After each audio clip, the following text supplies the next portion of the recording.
Jo hörni, what's up? Välkomna till ett nytt avsnitt. Hoppas allt är bra med er. Vilket poddavsnitt är det här nu, by the way? Det är nummer 10, kära du. Nej! Tvåsiffrigt. Vänta, menar du att vi gjort det här i 10 veckor? Eftersom vi gör det en gång i veckan? Ja, Eller det var ju lite stökigt med ett uppehåll där, så jag kan inte säga om det är 9 eller 10, men ish. Nej men som sagt, vi släppte ju, när du var borta en vecka släppte vi fortfarande 2 avsnitt, så vi ligger fortfarande i fas. Men under den veckan spelade vi in 2 avsnitt, så egentligen då har vi inte spelat in i 10 veckor. Ja, okej, nu blir jag confused i huvudet. 9-10 veckor. Det är helt sjukt. Det är sjukt. Åh herregud, jag fick lite panik. Okej. Kul för er som är kvar. Ja, du tänker att folk lämnar längs vägen. Nej, jag vet inte, men man kanske vet så här, nyhetens, vad säger man, nyhetens behag, säger man så? Nyhetens behag, ja, jajamän. Kolla, jag du lär dig kan. fina ord. Kolla med mig. Kan man undra vart hon har lärt sig de fina orden? Ja, det vet jag inte. Det var... Va? Jag pekar på mig själv. Men du är liksom inte... Va? Vad menar du? Det är inte så jag att kan du... ju mycket finare ord än vad du kan. Ursäkta? Ja, du kan ju inte beskriva saker och ting. Ja, men det är en annan sak. Att jag inte kan beskriva saker eller förklara saker, det är en annan sak. Men fast det handlar ju om brist på ordförråd. nej, det handlar om att min hjärna inte funkar. Ja, jag förstår vad du menar. Ja, men fortfarande det är ju vanliga ord. Det är inte så att du har finare ord. Jo, de finns där om jag vill använda dem. Okej. Varför är du så kränkt? För att du ljuger. Jag gör inte alls det. Okej. Du har ju till och med kommenterat flera gånger bara, varför kan du så fina ord? Du blir ju förvånad ibland av vissa ordval jag använder. Typ en gång, men okej, du får den. Tack. Du är jätteduktig. Alla våra poddlyssnare, nu har det gått 10 avsnitt. Så måste ju våra poddlyssnare veta om det här är sant eller inte. Det är i och för sig sant. Du har pratat i deras öron i typ 10 timmar. Ja, ish. Kommentera nedan vem ni tycker har bäst ordförråd av mig och Julia. Alltså kommentera mig. Det är det jag menar. Absolut. Vad har hänt sen senaste gången vi satt här? Oj, what's new, what's old? Oj. Ja, what's new? Dels what's new, det vi ska prata om i dagens avsnitt. Men det sparar jag såklart att berätta om. Men det har varit mycket. Det är mycket, men vi håller på och flyttar. Eller vi håller inte ens på. Vi ska flytta på tisdag nästa vecka. Måndag, tisdag. Vi har ju mer eller mindre öppnat en butik hemma. Ja. Sautan vad vi har sålt grejer. Ja, det har vi gjort. Alltså, vi hade ju tänkt så här, sälja av lite möbler och sånt där. Men sen vi har sagt det så har liksom folk kommit till oss och bara ni måste testa det här och ni borde sälja det här. Och vi har liksom inte sålt och köpt saker på det sättet innan. Och Marketplace, jag vet vad Marketplace på Facebook är, men jag har aldrig ens varit inne där. Nej. Jag har verkligen tänkt att så här, men där är det liksom skit och ingenting eller så här lite loppis, så jag tänkte att det är inget som jag har varit intresserad av. Men jag har ju då haft helt fel. Alltså gisses. Vi har lagt ut lite saker där då. Då har de blivit skittaggad på att lägga ut så här mer. Man bara, här är en lampa. Då har jag tänkt i mitt huvud för då. Den är ju ingen som vill ha. Den är inte värd någonting. Den är värd typ så här 40 spänn. Ja, men då lägger man ut den och helt plötsligt någon som hämtar den. Så får man 40 kronor. Ja, alltså vi snackar hämta samma dag också som vi lägger ut direkt. Vid speglarna i hallen. Alltså, mina hemmabyggda. Ja, de sålde vi absolut för ett dåligt pris eftersom vi fick typ så här 100 intresserade. Ja, så det var ju du som la ut dem. Och det var ju du som satte priset. Ja. Vilket var alldeles för lågt, ja. Ja, men vi kom ju överens om det först. Nu fick det låta som att jag satte priset. Ja, jag minns inte om jag var med i den prissättningen. Ursäkta, jag har en anteckning i min telefon när vi satt och prissatte. Vi satt i soffan och prissatte allting. Ja, jag signerar den anteckningen. Okej, men nu allt du säger ska jag ha signerat. Med bank-ID. Nej, men det var ju inte så mycket värde i det egentligen, för att speglarna i sig, det var mycket mer värde. Nej, det var mycket mer värde än vad du sålde dem för. Bordet kostar 500. Speglarna kostar 450 eller 400 styck. Nu är vi uppe i 1000. Ja, då var vi uppe i nästan 1500, 1300. 1500. Och vad kostar lysrören, eller på att säga, lamporna? Ja, 199 per slinga kanske. Ja, 400, så 2000 kronor. Och vad sålde jag den för? 790 va? Ja, 800 kronor. Det är ju nästan halva priset. Inte det jättebra prissatt. Ja, men det skulle ha varit 1000 eller 1100 skulle det ha varit. Ja, nu i efterhand, ja. Men dels är det egengjort. och det är begagnat. Så det är inte Alltså, mycket. men gjort det brukar ligga lite mer värde i det då. Herregud, låt mig prata. Vi har en konversation. Nej, du stör. Låt mig prata till punkt. Ska jag gå ut eller? Ska jag signera det? I så fall, ja. Vill ha fingeravtryck också. Och så tappar jag bort mig. Bläckar du på Jag dig? bläckar på mig. Jag blir så arg när jag håller på sådär. Nej, men det är så egentligen på pappret har det inte så mycket värde, men eftersom det var så snyggt så skulle vi kunna sålda typ såhär 3000. 3000? Men så, Mer än vad jag köpte det för. Ja, men ingen behöver veta vad det kostar från början. Det är sant. Ja. Tänk alla som lyssnar på det här nu och kollar på våra listningar som vi har kvar. Kommer de tänka, oj, tar de överpris på allting? Nej, det är verkligen inte. Jag tar underpris på allting. Och i och med det så har jag även upptäckt, jag vet inte om det heter Vinted eller Vinted, men jag har några kompisar som har verkligen så här preachat för detta. Och jag är också så här, men vadå, ska jag ta kort på allting? Tänk då att jag har liksom rensat, som vill skänka eller sälja halva vår scengarderob och halva min garderob. Och jag blev så här, men ska jag fota allting och publicera, och det låter ju jättejobbigt. Men det var så smidigt, vet du. Det var så enkelt. Ja. Ja, sen prissättningen är väldigt svår. För man blir väldigt så här, den här är bara använt en gång. Den var väldigt dyr från början. Så tar man ett högt pris och så är det ingen som köper, och så sänker man priset och då bara boom. Så det tycker jag fortfarande är svårt. Men jag har dock så har ju Vinted den funktionen. För jag har också lagt ut en egen garderob där. Och faktiskt sålt en del. Vilket jag inte trodde, för jag hade en fördom om att det är mer tjejer som handlar kläder i second hand. Men jag hade fel. Jag har sålt kanske 10 plagg också, så att... Va? Har du? 3 sa du till mig.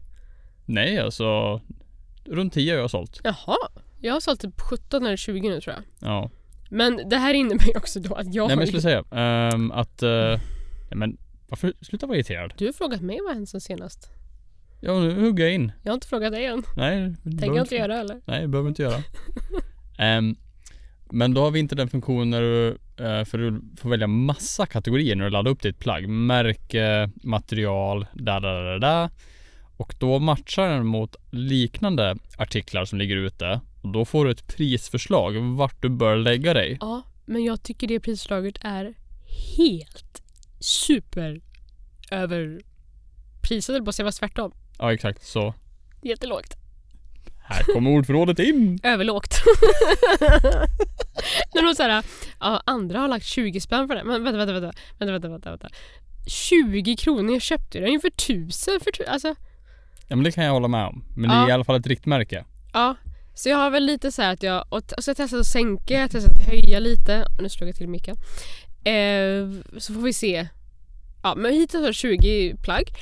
Och ändå dratt in en del pengar. Så det känns ju jättebra. Så nu kan jag verkligen säga, använd Vinted. Det här är ingen reklam eller någonting. Utan jag har verkligen ändrat min syn på Vinted. Och kommer absolut vilja sälja mer. Man ska ju även börja kolla på andra också. Typ. Inte bara sälja, men alltså handla. Jaha, och köpa själv menar du? Ja. Absolut. Eftersom det är så billigt. Absolut. Och det är bra skick och sånt. Men det som var jobbigt med detta då, det är ju att man får springa fram och tillbaka till posten och posta. Jo. Säljer man, sen fattar jag att man kanske inte säljer så här 100 plagg i vanligtvis, det är nu det flyttar, så det blir lite intensivt. Men det är också nice att se att kläderna kommer till nytta och att man får en slant för dem. Men det är det jag tycker, för jag vill inte... jag hatar att slänga kläder. Jag hatar att slänga saker som andra kan ha användning för. Och vi brukar ju ge bort kläder. Men det här är så mycket kläder och det har så mycket värde så sett. Som jag ger bort detta fast jag själv behöver pengarna, då känns det lite jobbigt. Typ vi ska flytta, vi behöver varenda krona liksom. Ja, verkligen. Så ja, men det känns bra. Jag tycker det här är lite kul och jag har fått verkligen upp ögonen för, vad ska man kalla det? Ska man kalla det second hand? Ja, men det tycker jag. Ja. Sen äger inte jag så här dyra saker så att jag gick in på märkesväskor på Vinted bara för att kolla. Jag bara, finns det någon billig Gucci jag kan få? Men det fanns ju inte. Nej. Men jag har inga sådana grejer liksom som är dyrt, utan på min Vinted kan man hitta allt från så här toppar från 20 spänn upp till ett set som jag har haft på inspelning för 300-400. Ja. Vad mer antar jag? Ja, annars har det varit lite jobb och varit på branschkväll på Wallmans. Oj. Oj, stek. Vad har vi mer gjort? Alltså jag glömmer, det är ju så. Men det är mest flytta nu. Ja, det är riva så. upp lägenheten. Den börjar se riktigt tom ut. Ja, vår lägenhet just nu är riktigt deppig. Alltså, Från att ha varit vårat, väldigt fin, är riktigt deppig nu. Det är så här, vi bor bland flyttkartonger, har en soffa, inga gardiner, ingen tv, det är bara tomt, det ekar liksom. Ja, så vårt vardagsrumsbord / soffbord är just nu flyttkartonger. Ja. Det är där vi liksom äter mat och langar upp fötterna när vi kollar på serier på datorn. För vi har inget att kolla på längre. Nej. Så man är lite så här, ja, vad ska man göra för att det finns ingen space eller för det är saker överallt. Så. Men det så är det. Det blir kul. Det skiter i mig. För att vi lever fasen samma liv. Det har inte hänt så mycket. Jag tror inte det har hänt något unikt för min del den här veckan. Nej, vi har ett väldigt roligt jobb den här veckan som kommer. Men det kan vi berätta mer om när vi har genomfört det nästa vecka. Men jag bara säger att det är den här veckan vi gör det. Men vet du vad? Jag vill veta. Oj. Och som lyssnarna och tittarna vill veta.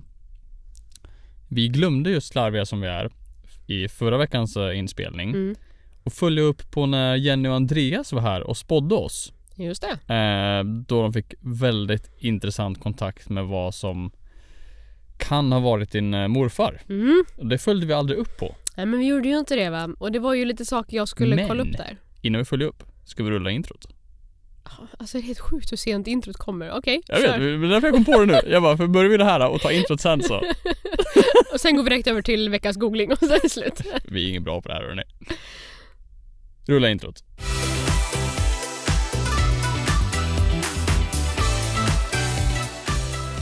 Okej. Nej, men det var ju lite saker jag skulle kolla upp i efterhand. Typ namnet Siv. Och även det här med de persiska mattorna. Jag har kollat med min moder och med min kusin som är äldre än mig. Så hon kände morfar längre. Och ingenting är sådär solklart. Tänk också typ att mamma är också hon tror kanske inte 100% på sån här grejer liksom. Så, men ingenting var klockrent. Persiska mattan kan vi börja med. Mamma sa att de kan absolut haft persisk matta. För de hade såna röd. Hon visste inte om det var blå, men absolut såna röd stor matta. Hon sa även att morfar en gång köpte en persisk matta av en dörrförsäljare. Okej. Och så var det någonting med eld, vänta. Och det tyckte hon var jättekonstigt. Och alla tyckte det var avvikande från hans beteende liksom. Att det är inte likt honom. Men han köpte den. Och sen sa min kusin att för Jenny och Andreas sa att det ser ut som att morfar då, ifall det var morfar, rullade ihop en matta. Precis som att någon har fått den eller ärvt den eller har den kvar. Och det har inte våran familj, har ingen sån. Men min kusin sa att sin pappa, alltså mammas bror, min morbror, morfars son, hänger ni med? Jajamän. Att de absolut kan ha haft en sån i sitt hus som de hade. Och det är en stor matta. Och hon sa att den kan absolut ha varit där, som att hon minns den mattan. Men det var fortfarande ingen som var så här solklart.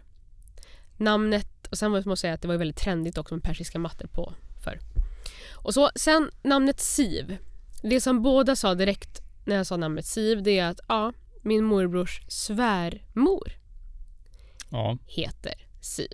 Och då tänker folk kanske om nu här är jättelångsökt. Ja, men min morbror är ju faktiskt min morfars son. Så långsökt är det inte. Nej, det är ju inte det, men om man tar bort sig alla de här släktgrejerna, för det är lätt att göra. Jag gör det. Så min morbrors svärmor hette Siv och gick bort strax innan morfar. Och om man ska vara lite sån då, om man tror på det här då, så skulle det vara typ att han visade att hon är här med mig, eller vi två hänger i himlen. Nej, men hur man nu tar det. Och det var det båda sa. Det var väl bara det jag skulle kolla upp, tror jag. Ja. Sen var det ju, allt stämde ju inte, men ändå mycket liksom. Men ändå häftigt. Ja, det hade ju varit helt sjukt om det var, eller så här, det hade varit mer trovärdigt att han sa typ att Siv, att nej, men ingen känner igen Siv. Men det fanns ju faktiskt en som var nära i släkten som också precis hade dött samtidigt som morfar nästan. Eller i samma period. Ja. Kan det verkligen vara en slump? Jag tror inte det alltså. Nej, men sen också just med skånskan. För då är det uppenbart att det är din mammas sida. Ja. Hon är skåning. Andersson. Du heter inte ens Andersson. Nej, jag heter Men känner man till din familjehistorik så vet man att din mamma Lena hette Andersson innan hon tog din pappas namn, vilket är Hansson. Men något som också var intressant var att han sa Hans Andersson. Precis som att morfar visade han Hans Andersson. Ja, den har inte jag ens tänkt på. Nej, jag tänkte på det. För när han sa Hans Andersson, då tänkte jag nu kommer han säga Hansson. För att jag heter Hansson. Men när han sa Andersson, jag bara okej, men det har inte jag sagt till dig. Det kan man ju såklart kolla upp. Men det var lite Skåne och sånt där. Ja, så mycket sånt. Det enda som inte passade in var väl längden riktigt. Att morfar var inte så lång, han var ganska kort. Men resten stämde ju in liksom med lite så här och hår och så. Sen hade man ju såklart önskat att det var mer saker som var riktat till mig. Men det var ju också det att Andreas fick fram och frågade om han hade en bror. En yngre bror. Och det har jag ju.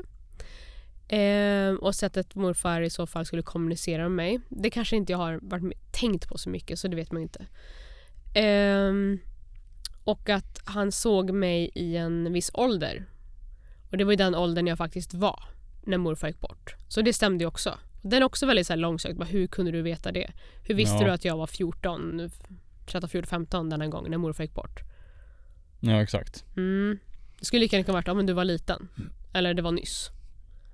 Så det var så jag tror ju på sånt. Men jag hade velat ha, om man hade fick kontakt så hade man velat säga varför sa han inte det här eller mer eller. Ja, nej men det förstår jag verkligen, för när vi träffade dem gången innan, vilket var första gången vi träffade dem, då fick han ju kontakt med min morfar. Och då var det så starka signaler. Dels då sa han namn, vilket han inte gjorde nu. Nej. Och sen sa han grejer som jag inte kände igen till en början, som jag sen fick kolla upp också med min mamma, precis som du gjorde nu.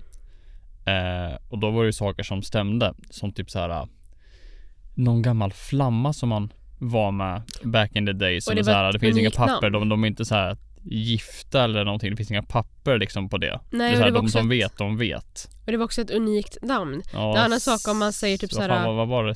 Nej, men det var inte någon så här dubbelnamn. Nu har jag bara Siv på huvudet, men nej, men det var ett dubbelnamn typ så här Rosmarie, var det inte? Ja, Rosmarie. Ja. Jajamän. Och det heter ju inte alla. Så annan sak om man skulle sagt Margareta, den kanske var vanligare, men förstår jag menar. Elisabeth. Och att han spelade munspel, också jätteunikt. Han spelade munspel i ett band. Och jag testade ju googla allt det här sen, och jag hittade ju inga artiklar alls om det. Nej, så du fick ju en väldigt, väldigt unik, och det här med att han hade ont i foten och jag fick extremt ont i foten när vi satt där från ingenstans. Så det var ju mycket som stämde överens där. Och just med hur han beskrev min morfar gick bort också, att han gick snabbt bort väldigt hastigt, och att han hann inte säga adjö till alla. Och det var just det som var grejen, att min morfar jobbade ju långt efter långt efter att han skulle ha gått i pension. Och han var sån som var ute och jobbade i skogen och hade liksom labbar som hela dasslock liksom, riktigt så här kar liksom. Ja, nu förstod jag ju vad du menar för att du visade händerna, men jag hade aldrig, alltså labbar, nävar. Är det ett av dina så finare ordval du? Nej, det är inte ett av de finare. Labbar. Aldrig hört. Labbar som en jävla dasslock. Han bara drämde till med nyllet och bara Okej. Ja. Så han gick ju bort i lungcancer då. Bara det att han sökte ju inte hjälp eller sa något till någon när han fick första symptomen. Så när han väl åkte in till sjukhuset, då var det alldeles för långt gånget och det gick inte att göra något åt saken. Nej. Vilket gjorde då att han gick bort väldigt snabbt.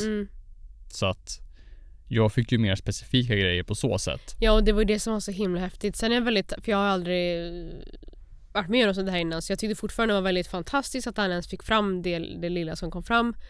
Men det är klart man hade velat ha verkligen så här ännu mer.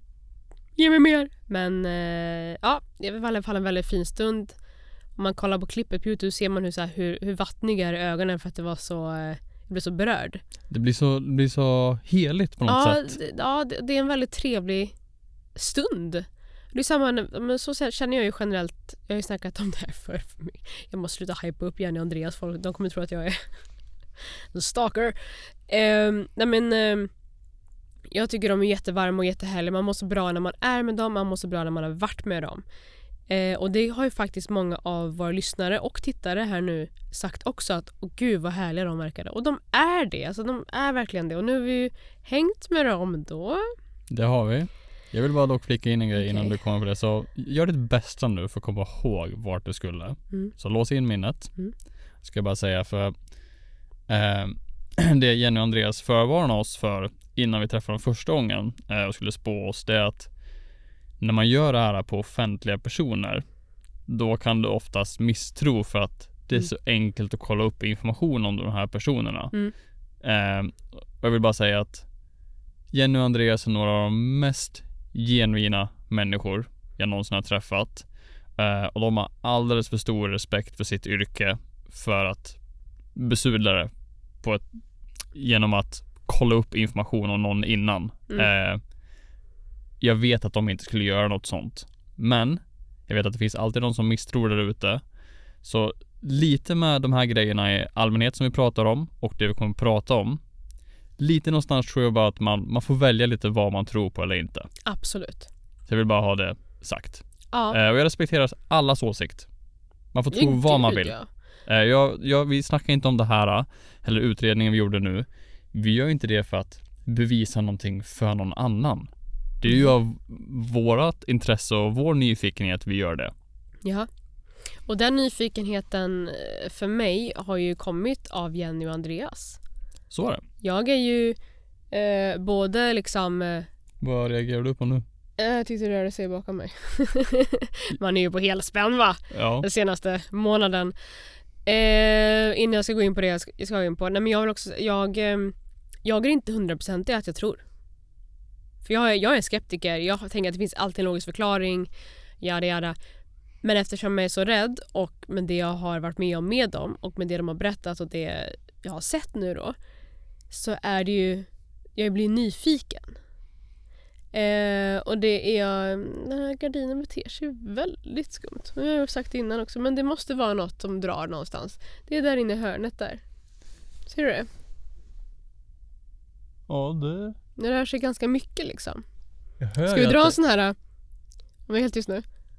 Om det är någon här, kan du göra din närvaro känd? Om det är någon här inne, knacka i något så att vi hör dig.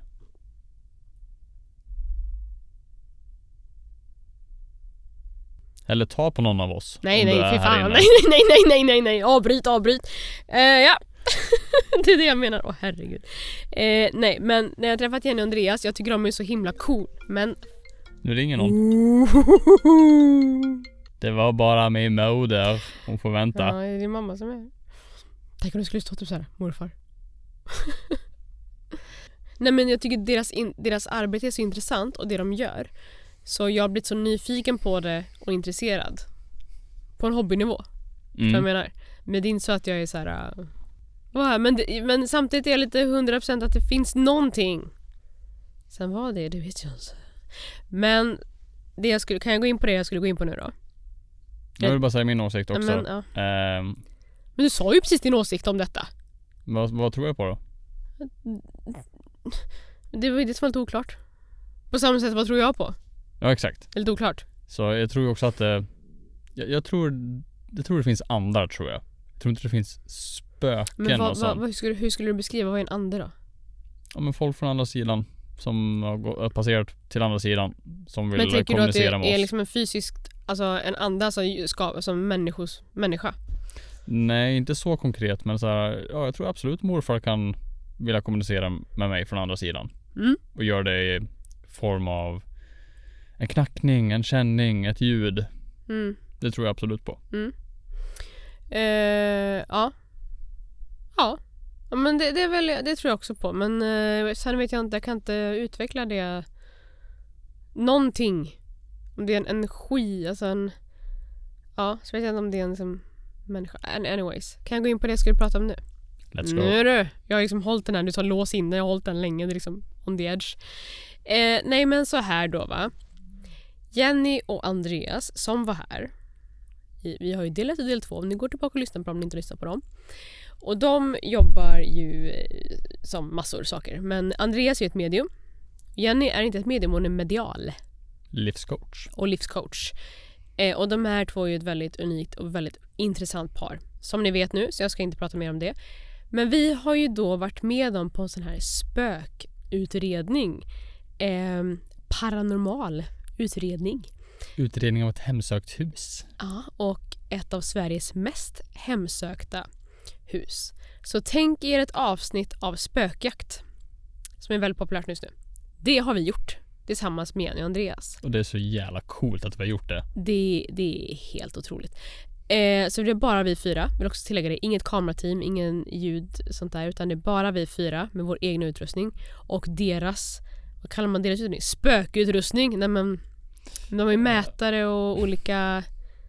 Ja, olika verktyg. Olika verktyg de har för att mäta paranormal aktivitet. Ja, det kan man säga. Ja. Hey, fancy word. Bara att jag fick fylla i åt dig, men let's go. Nej, du bara nickade. Och det här är ju en av mina största rädslor i livet. Eller ska jag säga inte en av. Det är den största rädslan i livet. Och det är just det paranormala. Jag tycker det är fruktansvärt obehagligt. Om någon frågar mig vilken den värsta filmen jag har sett är skräckfilm. Folk bara säger The Ring, The Grudge, A Lot of Sinister. För mig är det Paranormal Activity. Jag vet. Ja, jag kan tänka på den ibland och så jag liksom verkligen får så här rysningar så att jag vill spy typ. Så rädd är jag. Det är liksom en ingrodd, den känslan du har för spindlar, det är inte den rädslan utan det här är alltså min själ går till is. Så jag har ju verkligen tänkt jag skulle aldrig i mitt liv göra sånt här, jag skulle aldrig i mitt liv besöka ett hemsökt hus. Även om det skulle vara hemsökt så skulle jag aldrig sätta min fot där för att om någon skulle säga att det är hemsökt. Jag tycker hus är läskigt, alltså gamla hus så här, när det knakar och källare och mörker tycker jag är fruktansvärt läskigt. Jag blir väldigt rädd och jag sover dåligt på nätterna ibland för att jag blir fortfarande rädd av såna här grejer. Och jag tänkte inte ens följa med. Men de frågade oss för flera månader sedan om vi ville följa med dem på en sån här utredning de gör. Och att det var då det här huset och de har varit där innan och det är ett av de mest hemsökta husen i Sverige. Och det ligger uppe i Hälsingland, bara det är så här inne i svenska mörka skogarna. Usch. Och jag tänkte, du sa ja. Var snabbt. inte det här ett poddavsnitt by the way? Vi snackade om det att nu har de skrivit jag bara nej. Ja, det var mer att jag planerade dåligt för att vi gjorde det nu en vecka innan flytten. Just det, så var det. Men nu har ju den varit då. Och jag följde med. Och jag genomförde det här dygnet som jag har fasat i veckor. Och jag verkligen varit bestämd in att jag inte skulle följa med. Men sen när de var här då var det så här, okej, men jag följer med för att de är så de skulle kunna få mig att göra vad som helst. Vi åkte upp dit. Vi var framme typ 7 på kvällen, vilket innebär att det är då just nu i den årstiden väldigt mörkt ute. Det var kolsvart. När vi åker in i den här byn vill jag bara tillägga att tänk nu då att vi sitter i en minibuss. Det är kolsvart ute. Vägarna blir mindre och mindre och mindre grusiga. Och man tänker bara nu är jag på väg till jordens ände liksom. Which I was. Men ja. Kommer in i den här byn då. Byn är bara så här gamla hus. Tänk er också Hälsingland. Röda hus med vita knutar. Lite förfallna. Så den där bocken överallt också som du gillar. Jag hatar den där Hälsingebocken alltså. Uff. Bara det är ju så här varningstecken. Red flag. Längst upp över den här, man kan säga byn, så var det ut in i skogen liksom som ett stort typ så 10 meters högt vitt. Jag tror det var mycket högre än så. Ja. Ett gigantiskt i alla fall så att man ser den vart man är. Gigantiskt kors som var belyst, alltså upplyst. Så att när du körde in i byn, även om det här var typ 5 kilometer bort, då såg du det här korset lysa över den här byn. Bara där, det var så här, I'm out. Det här. Du ska inte vara här. It was giving sect. Ja, ingen som inte bor där är inte välkommen dit, så kände jag. Vi kommer fram till det här huset då, som är också rött med vita knutar, ligger så här. Ja, skogen. Det var absolut 2 hus bredvid som också var så här gamla röda hus. Och vet man kör in så här på huset, vet grannarna kollar ut, vet de så här lutar sig och stirrar. Som man gör när man bor i ett hus och kollar vad sker. Men det var verkligen så här, jag ska inte vara här. Vart var vi då? Vad heter stället? Hassela. Ja, men det var mer specifikt. Kålsjön. Kölsjön. Ja, så var det. Jag vill inte säga namnet. Kölsjön, mina damer och herrar. Ja, du kan ju berätta mer. Nej men Kölsjön då, som stället hette där vi var. Kölsjön. Kölsjön. Kölsjön heter det. Kölsjön. Låt mig. Du har så konstig dialekt. Men ta det lugnt nu, Lidingö. Kölsjön. Det är inte Lidingö, för fan. Kölsjön i alla fall. Gammalt rött hus med de här klassiska vita knutarna. Jag har sagt det redan. Jag bygger en story här. Men jag har byggt upp den för att du ska ta över den. Du har inte berättat skit om huset. Nej, för du ska ta över den, för jag vågar inte prata om det. Men ska jag berätta om huset? Jag beskriver huset. Jag bygger upp en bild. Jag har redan byggt upp hela bilden. Ja. Ja, men då skiter vi där. Vi var ett hemsökt hus. Det var bra. Tack för att ni lyssnade. Hej då. Men fortsätt, kom igen. Ja, men sluta hacka på mig då. Skärp dig. Skärp dig själv. Skärp. Lyssna bara istället. Kom igen. Ta det en gång till. Varför har du börjat än? För att du är asdryg. Kom igen. Sluta älska mig Vi så jävla mycket. väntar! Hon älskar mig så mycket. Det är så drygt. Kölsjön 35 hörni. Klass... Nej men hörru, nu får du fan nu går jag fan ut härifrån om du gör sådär. Fortsätt. Är det så här ni beter er i er familj? Så fort någon försöker vara seriös då garvar man åt varandra. Ja. Ja. Så gör man inte i min familj. Nej. Nej. Hälsingland säger det. Don't go there. Ja, men då tar jag tråkvarianten då. Om Julia ska vara Nej, sådär. men kom igen. Nej, men då tar nu jag för tråkvarianten. tusan. Jag orkar inte med dig. Kom igen. Ska du vara seriös då? Jag är seriös, men ja, kom keep till your sak. fucking face. Okej, vi låter dig ha freebase. Alltså, det tar 3 timmar. Ja, men då drar jag tråkvarianten då. Nej, kom igen. Nej, men hur ska du ha det? Bestäm själv. Men varför har du inte börjat än? Jag fattar inte. Sluta tjafsa emot. Kör bara. Ja, men jag är ju fel tydligen. Ja, gör rätt då. Men vad är rätt då? Kör bara, snälla. Jag försöker. Kära du. Varför har du inte börjat än? Jag fattar inte. Hur kan vi fortfarande vänta? Du kan ju klippa i den här tystnaden. Håll käften. Nej, men hur kan vi... Fortsätt storyn. Nej, men gör du då. Nej, men fortsätt bara, herregud. Ja, men sitt tyst då medan jag berättar. Tack. Kölsjön 35. Nej, men okej, då skiter jag i det här. Nej, men då kommer inte jag säga ett skit om husjävel. Då får du fan göra det här.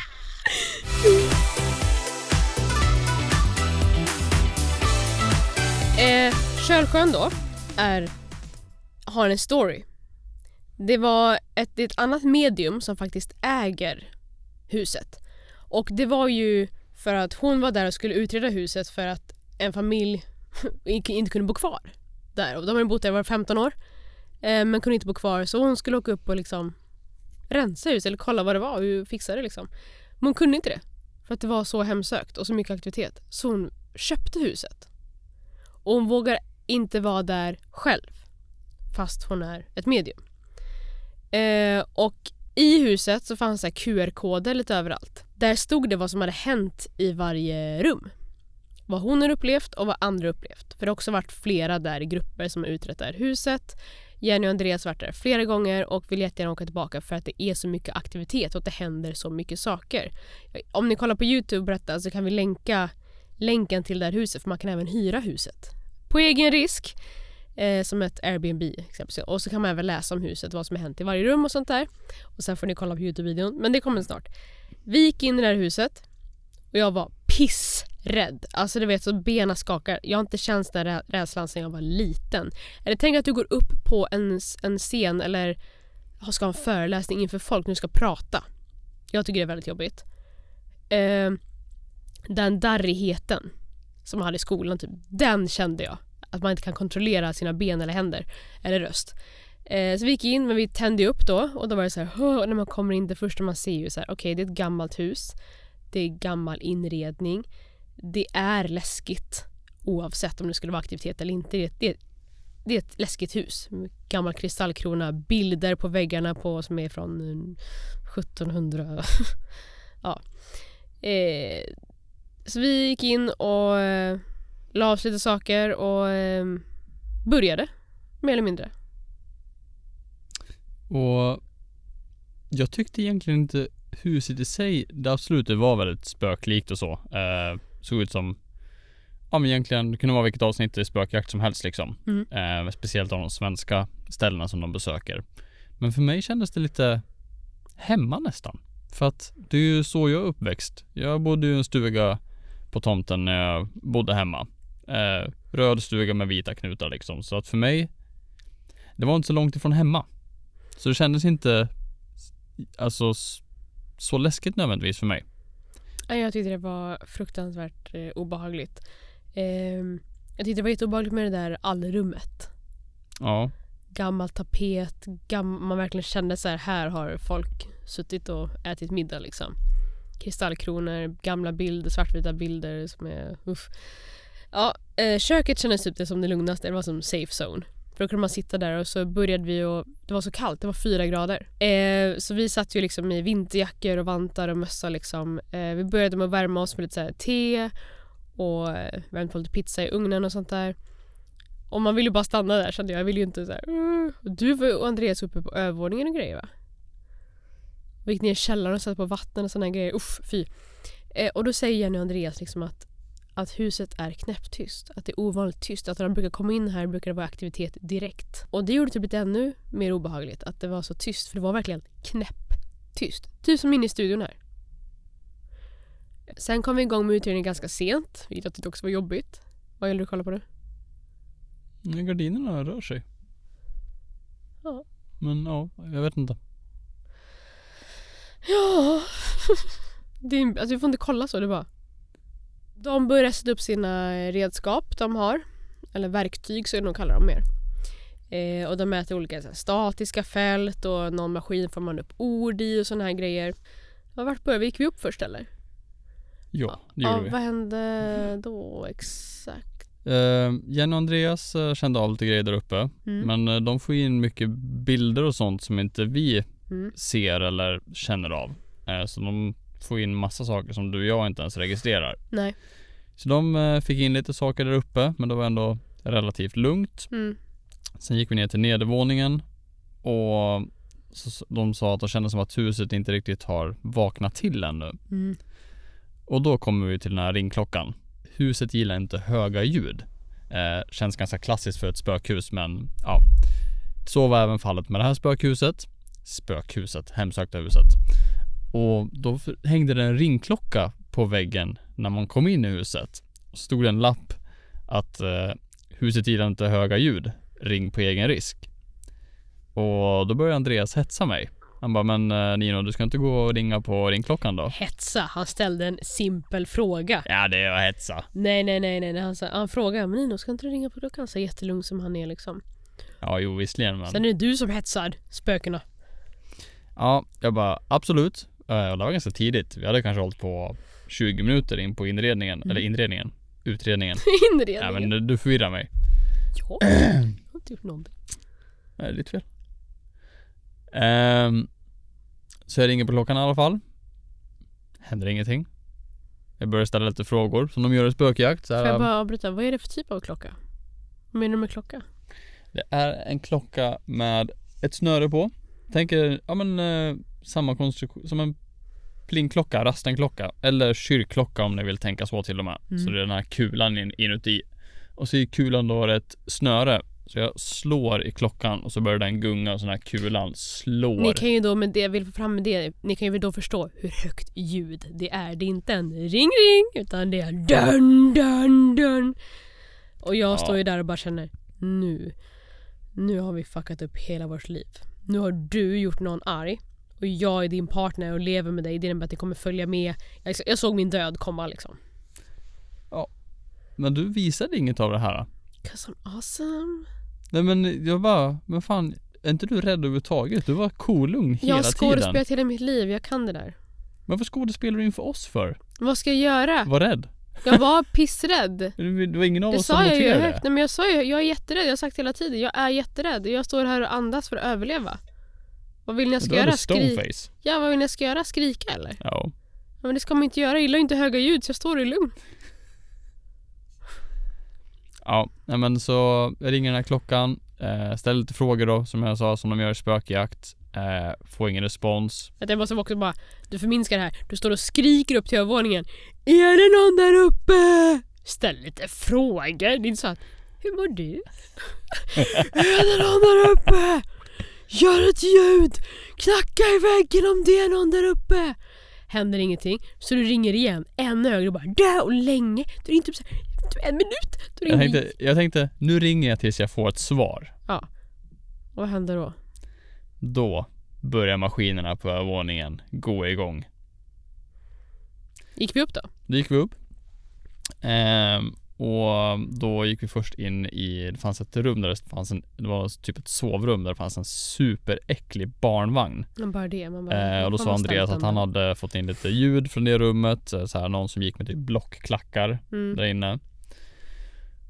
Och då står vi där inne och då har de en apparat där de får igenom olika ord. Och det vill tillägga med den här apparaten, vi hade på den under hela kvällen. Och större delen av kvällen kom det inte igenom ett shit. Det var tyst väldigt mycket. Man kan inte framkalla orden.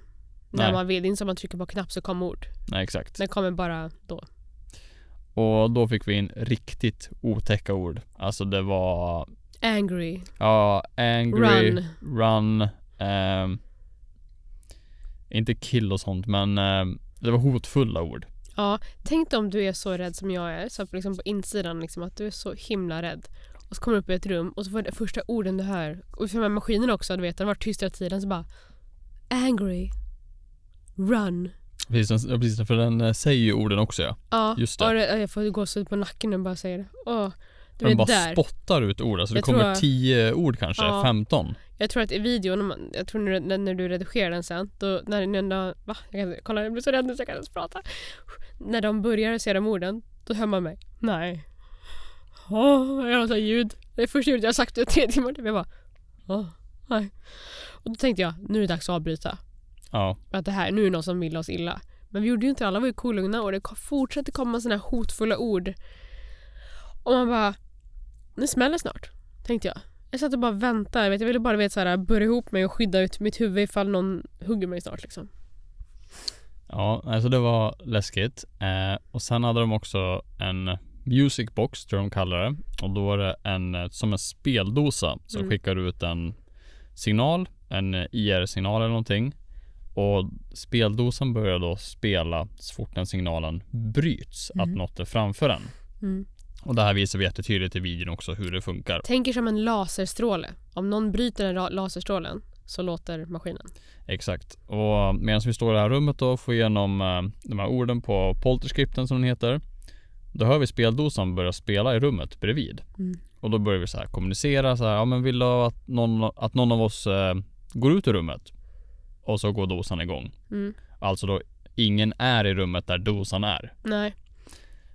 Okej, vem av oss vill du gå ut? Och så gick vi varvet runt allihopa. Fick inget svar. Men då sa Andreas att, ja men gå ut du Nino.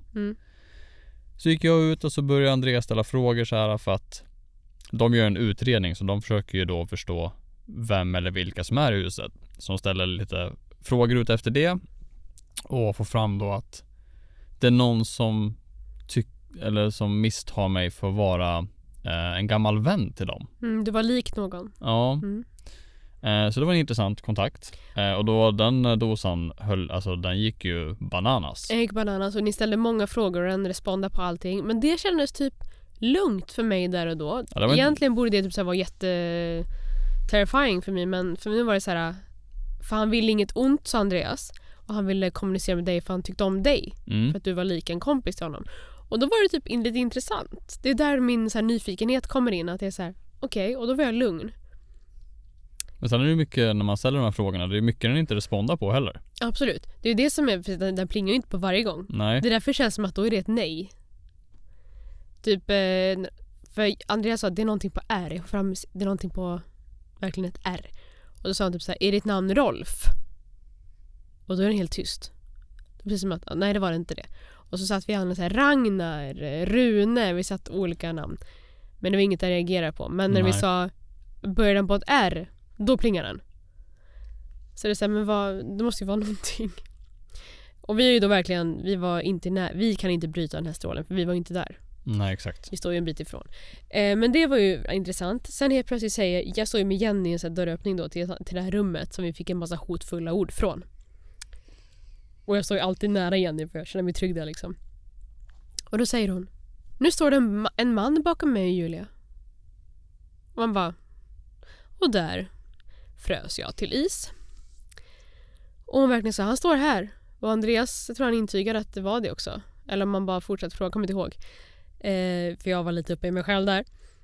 Och då sa Jenny till mig, om du verkligen bara blundar nu, Julia, verkligen känner, vad känner du då?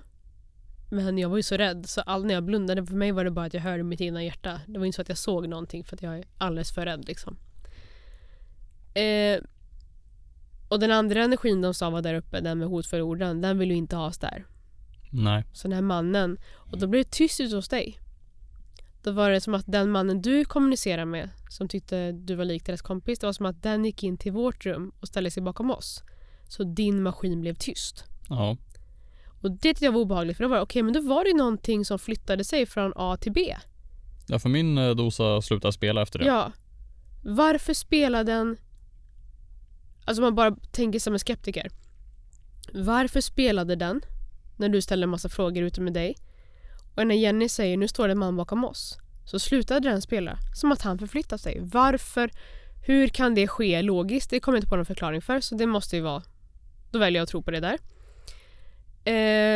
Men du var också så himla modig. Jag fattar inte dels klockan, att du ringde den och ville göra huset och provocera. Det fattar jag inte. Sen tog du liksom kameran och gick till så här utrymme, man bara, vad håller du på med? Typ, du öppnade en dörr till ett vindsförråd som ingen typ hade utforskat. För att man gör inte det. Man går inte på en vind. Då öppnar du den. Och då fick vi också upp ord. Disturb, tror jag det var. Som att du störde när du öppnade den. Som att det satt någon där inne. Jag tror det var typ corner eller någonting också. Ja, det var det. Ja, som att någon satt i hörnet och tyckte du störde. Men sen fick du inget svar på om du skulle stänga dörren eller inte. Det är det som är så häftigt när man gör någonting, typ att jag gick in i det där rummet, eller att Andreas och Jenny får in någonting medialt, och så får du det bekräftat av maskinerna. Ja, det är det. Den connectionen är så häftig.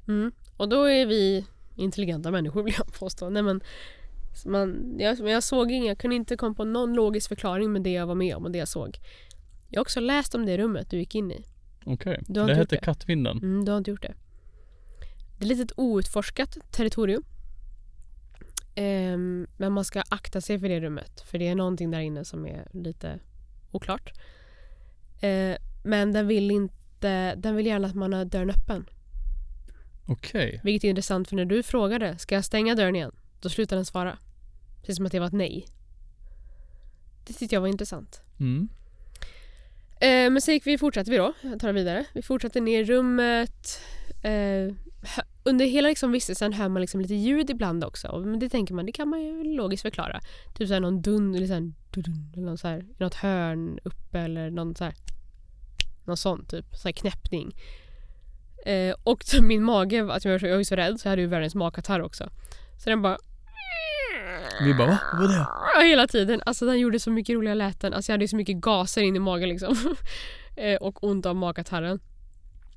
Så att allt från så här till liksom, du vet hur magen kan bete sig. Så hela tiden bara, hör ni? Nej, det var faktiskt min mage. Det var jag. Ja, hela tiden, typ 10 gånger. Nej, det är min mage. Och så gick vi ner i källaren. Och det är obehagligt om något. Alltså en källare vill man ju inte gå ner i. Och då fick han också in. Han hörde Andreas som en radio. Som spelade sig gammal 50-talsmusik. Så då sa han det. Vi sätter på. Så du tog upp din telefon och satte på en spellista. Så här, Greatest Hits 50-tal. Och så fick vi inte så mycket mer respons. För det hade blinkat till någonting någonstans. Därför vi fortsatte att kolla. Och så såg han och kände en man. Men vi fick inte så mycket mer kontakter nere. Nej. Mer än det liksom. Men det var obehagligt att stå i en källare. Spela 50-talsmusik. Man bara nu... Ja, det var obehagligt. Nu är det något som händer. Så jag stod verkligen så här bara, ta inte på mig, rör inte mig, jag vill inte se något, jag vill inte höra något. Och sen gick vi upp igen och så höll vi på lite sådär. Sen började vi den här seansen. Det var mäktigt. Nu hör ni. Om ni tycker sånt där är obehagligt så är det bra att ni stänger av här. Det där rummet jag snackade om som jag tyckte var lite obehagligt, det där allrummet som ett stort vardagsrum med stort gammalt matbord och så där det var ganska avlångt, det var 2 stycken matbord. Ja, men en sån där heter kristallkrona. Och det är lite gamla bilder och man känner bara här har många suttit, en familj suttit och käkat middag liksom. Sätter man sig där och så tänder vi en sån här ljusstake i mitten bara där bara nu är det spooky feeling här. Den här Kandelaber, jag får tillägga. Exakt. Läskigt. Ordförråd. Hade man gjort ett spökhus, då hade det rummet varit ett spökhus. 100%. Så vi ställer den här maskinen, jag kommer inte ihåg vad den hette nu, den som speldosan som du hade kontakt med. Musicboxen. Där du fick kontakt med din kompis där. Vi ställde den och den stod väldigt nära mig, typ framför mig. Riktade upp mot taket? Ja, vi riktade den rakt upp mot taket. Så den här laserstrålen jag snackade om innan, tänk att den går rakt upp mot taket. Om någon bryter den strålen, då låter dosan. Och vi testade flera gånger själva och bara, ja det stämmer. Den gick bananas. Och den stod vid mig och det kändes lugnt liksom. För det är så här, ja, det var inte obehagligt på något sätt liksom. Man försökte ställa lite frågor men den bara spelade på som att den fick så här, den gick på error typ bara dun, dun, dun, dun, dun, dun. Och sen börjar Andreas då med sin seans. Och vi sitter och så här blundar ögonen. Och han säger tänk på nära och kära som jag har på andra sidan. Och så man liksom öppnar upp sinnena liksom. Bjud in andarna liksom. Ja, precis. Och sen börjar han då. Så fick han in olika energier. Han kände av saker. Var något han inte tyckte om. Någon energi han inte gillade. Och sen hade han en sån penna så han skrev då liksom. Kallades automatskrift. Ja. Så ja, men liksom att det är inte han själv som skriver. Det är lite anden i flaskan vibes. Han sätter och där pennan kan man ju mot bli pappret. skeptisk. Det kan man absolut bli skeptisk. För det är ju faktiskt en människa som håller det i pennan. Men det var väldigt intressant att kolla på. Jag var inte rädd här. Han sitter och blundar och skriver någonting då. Och det är väldigt det han skriver är otydligt liksom. Alltså jätteotydligt. Ja, ibland blev det liksom inte ens bläck på pappret så man såg inte. Sen säger han bara typ så här, att han känner någonting liksom mitt under tiden han skriver. Då säger han till Nino att rikta den här maskinen där med orden mot honom. Och den har alltså varit tyst då hur länge som helst. Nino tar maskinen, riktar mot honom där ungefär 5 sekunder. Kommer upp massa ord. Bara spottar ur sig. Bara ta. Jag kommer inte ihåg vad det för ord nu bara för det. Nej men det var lite olika ord. Men det som var intressant då när han sitter och skriver. Och han blundar ju när han skriver liksom. Så att i teorin då så är det någon annan som skriver med hans arm. Och så säger han när han skriver ett tag att nu tror jag han känner sig klar. Nu känner sig färdig. Och då säger min maskin, den här polterskripten som jag har riktat mot han spottar ut sig ord, säger goodbye. Och sen säger den anti-raw. Och den bara låser sig. Den laggar sönder. Alltså den fastnar i det här läget. Det har aldrig hänt innan någonsin. Och Jenny och Andreas alltså typ kollar på varandra och kollar på oss och bara okej, det här brukar inte hända. Det som också var så behagligt det var att det kom så mycket ord i den här maskinen. Det var faster. Just det. Det var också thin, smalt, faster. Precis som att han ville, men skriv snabbare då, typ så. Och sen bara goodbye, anti-ra. Och så började han fucka ur. Och det var så obehagligt. Det var som en skräckfilmsupplevelse. Som om du skulle kolla på en skräckfilm, då var det en sån upplevelse. Att en maskin fuckar ur. Ja. Och den slutar inte. Och det var högt ljud. Tänk att, men som du ser en Saw-film och bara liksom så. Jag kan bjussa på ett utklipp för jag filmar från telefon också. Okej, lyssna med egen, vad ska man säga? Beware. Jag varnar er nu. Andar. Faster. Snabbare. Thin. Smal. Tunn. Warm. Varm. Nu spottar hon ur sig ord. She. Hon. Shy. Blyg. Är det okej? Goodbye. Jag känner pennan stanna. Hej då. Anti-raw. Jag ryser i hela kroppen. Just det att när han säger goodbye, typ samtidigt eller 1 millisekund efter säger Andreas, det känns som att pennan stannar nu. Det var en annan sak om han sa goodbye och till 2 sekunder emellan han säger, ja men nu gick han. För då han sa ju goodbye, det har varit logiskt. Men det var verkligen goodbye. Känns som att pennan stannar nu. Andy Ra. Precis som att han drog. Den som skrev. Han bara, hejdå. För han sa ju goodbye. Alltså, Och då slutade pennan. det var så coolt. Det var så coolt. Och det var för snabbt att det skulle vara logiskt att säga goodbye och Andreas säger så. Det var alldeles för snabbt. Om ni kollar på den här YouTube-videon sen från den här utredningen så kan ni se själva att det är lite för snabbt att Andreas slutar. Ja. Där höll jag på att kissa ner mig. Ja, då tyckte jag också det var äckligt för första gången. Ja, det ska bli intressant att kolla på den YouTube-videon. Hur var min blick? För där var jag så här, okej, nu är jag på ett läge där det är så här, jag springer. Sånt panikläge. Andreas sa ju också när vi satt där och körde seansen att han sa att det kändes som att någon höll på mina axlar. Just det. Eller inte kändes, han sa nu Nino är det någon som står med sina 2 händer på dina axlar. Och det kunde jag faktiskt känna av. För jag tänkte okej, men jag försöker lyfta på axlarna, men det var tungt. Det var svårt.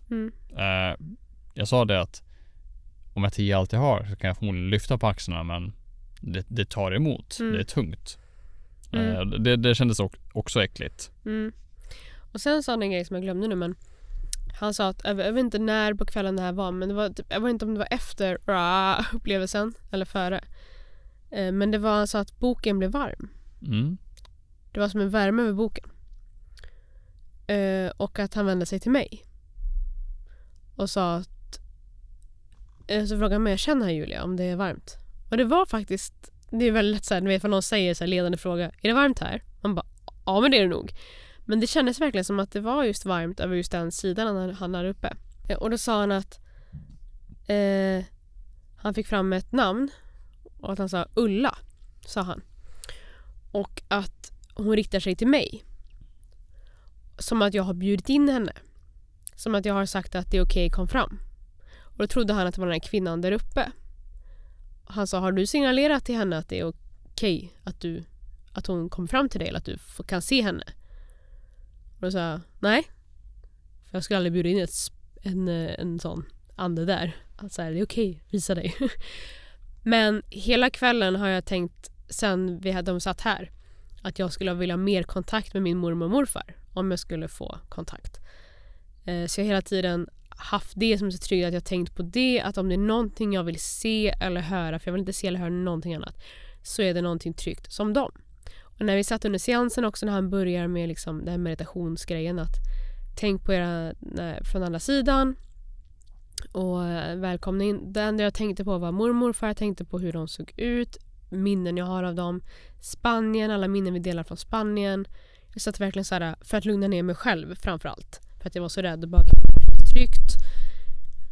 Och när han då säger det så här, nej, jag har inte bjudit in, vad kollar du på nu? När han skakar för att du slog till din. Okay.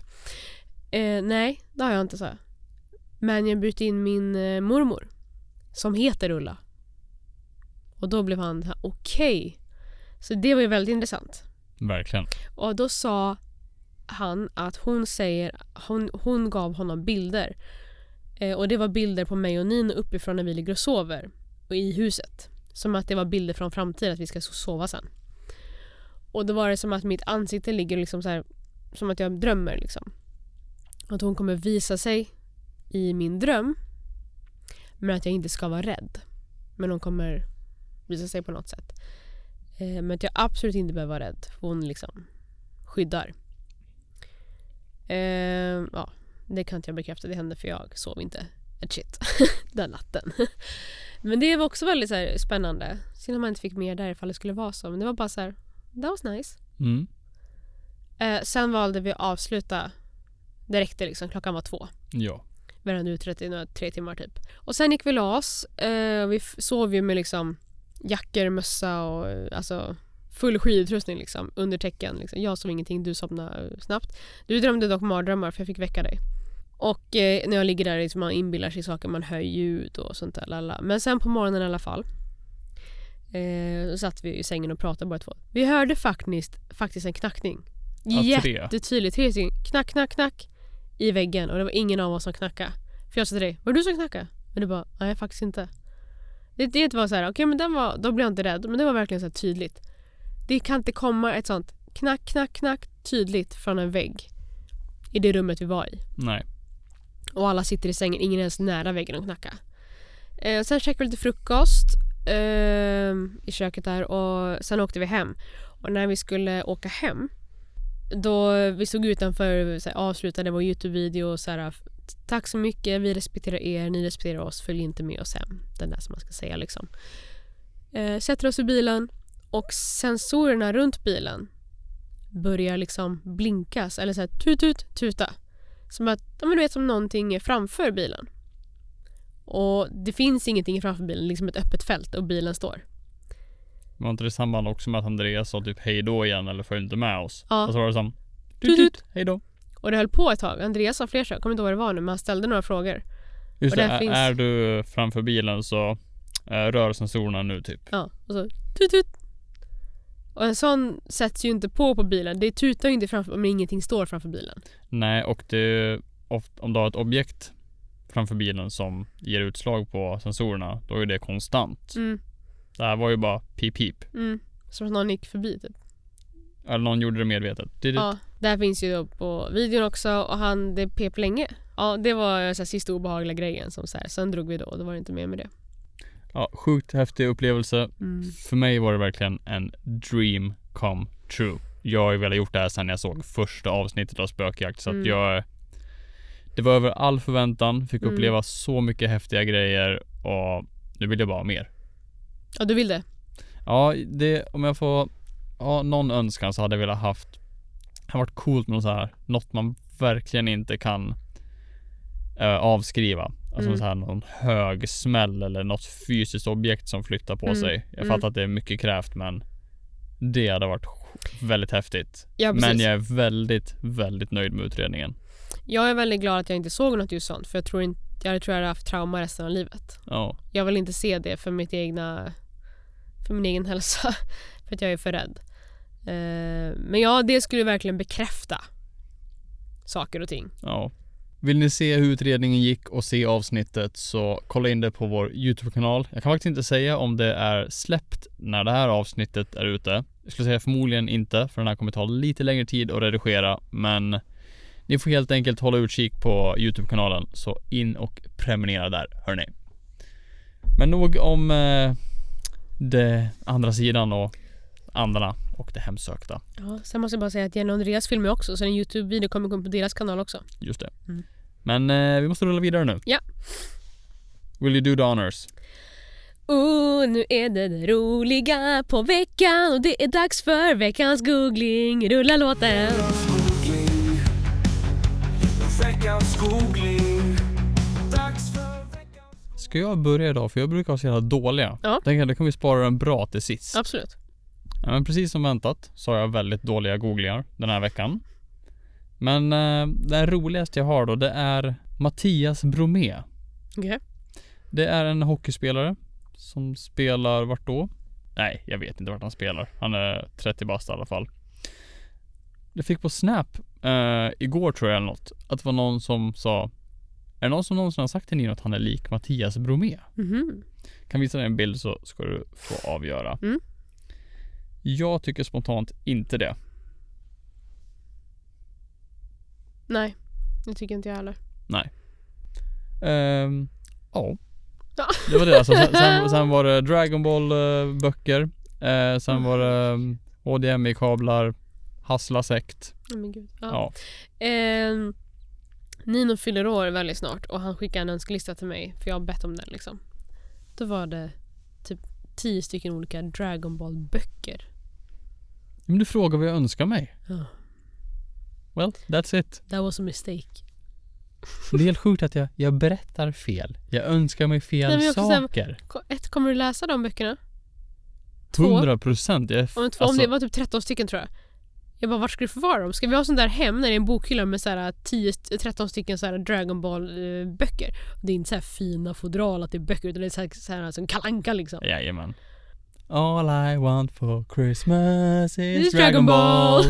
Alltså. Okej, min googling. Vad har du för stjärngoogling den här veckan, my dear? Shrek, fransk brottare. Oh.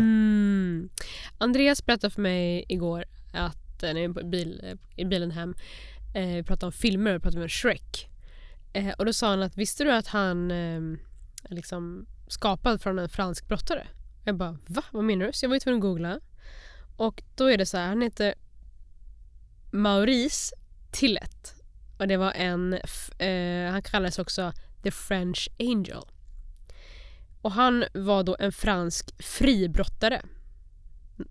Ryskfödd fransk fribrottare, okej. Så jag vet inte, Maurice, eller vad säger man Tillet? Han heter ju inte Maurice Tillet. Han dog 54, så det är väldigt länge sedan. Men han ser ut som Shrek. Och då läser man här, det stod Shrek i hans Wikipedia. Det ryktas att Shrek var modellerad efter Tillet. Alltså Maurice. DreamWorks Animation har dock inte kommenterat detta. Men om man kollar på bilder, det är kopia. Och Shrek har ju ett väldigt unikt utseende. Så gå in och googla på detta om ni vill se likheterna. Ja, likheterna är faktiskt slående. Ja, jag tror 100%. Alltså i kroppsbyggnad, i ansiktet. Så jag tyckte det var väldigt intressant. Ja, det finns en bild när han står typ rätt upp och ner och man ser de här långa armarna och stora labbarna.